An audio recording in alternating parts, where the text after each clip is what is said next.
Hi, I'm Rob, pastor of Calvary Chapel, Turlock. What should a Christian think about human nature? Are we essentially good, basically neutral, or are we born sinners with a natural inclination to lie, cheat, and steal?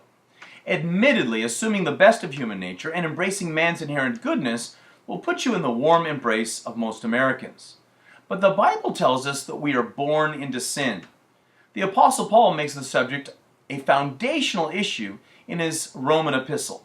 He writes in Romans 5:12, "Therefore, just as through one man's sin entered the world, and death through sin, and thus death spread to all men because all sinned."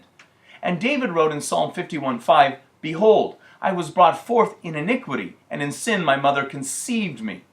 The Bible makes it pretty clear that we are born with a strong propensity for evil, rebellion, and self-aggrandizement. We just naturally love ourselves and desire to meet all of our own needs at the expense of everyone else. But that view of humanity communicates a very negative vibe in the eyes of the world. Seeing people as basically evil will get you labeled as a doom and gloom pessimist. And yet, ironically, believing that people are basically sinful provides a tremendous protection to mankind. Why?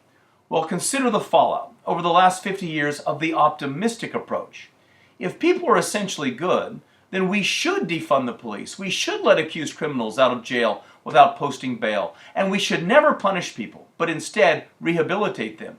If humanity is naturally good, then education is the answer to every human problem. If we just spend a little more money on empowering people with information, we can solve all of the unpleasantries of human interaction.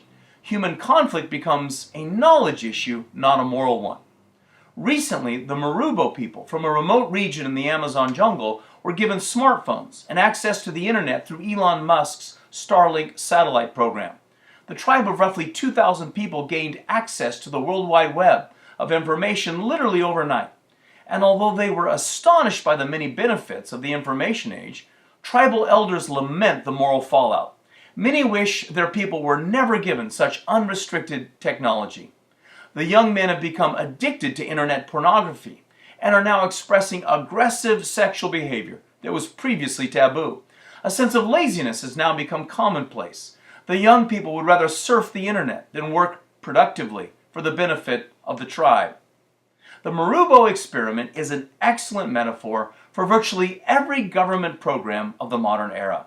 Policymakers implement a torrent of regulations with the bottom line assumption that people are basically good and getting better. And every year, societal good decays a little further. From violent crime to drugs to homelessness to the disintegration of family, the moral breakdown of our culture is evident to a global audience. All of it delivered on the silver platter of humanism, the philosophical commitment to man's inherent goodness. It may not be well received by the culture, and our closest friends might call us unpleasant pessimists, but seeing humanity in the same manner as God is actually a great protection for people. It allows us to set up guardrails to curb destructive behavior and incentives to reward the noble. And most importantly, it allows us to teach people that we are all sinners in need of a Savior. So, Christian, hang on to that pessimistic worldview concerning the nature of humanity. It's good to believe that mankind is bad, because it's only then that we can recognize our need for God's law and God's solution. We all need a Savior. Thanks for watching, and have a blessed day.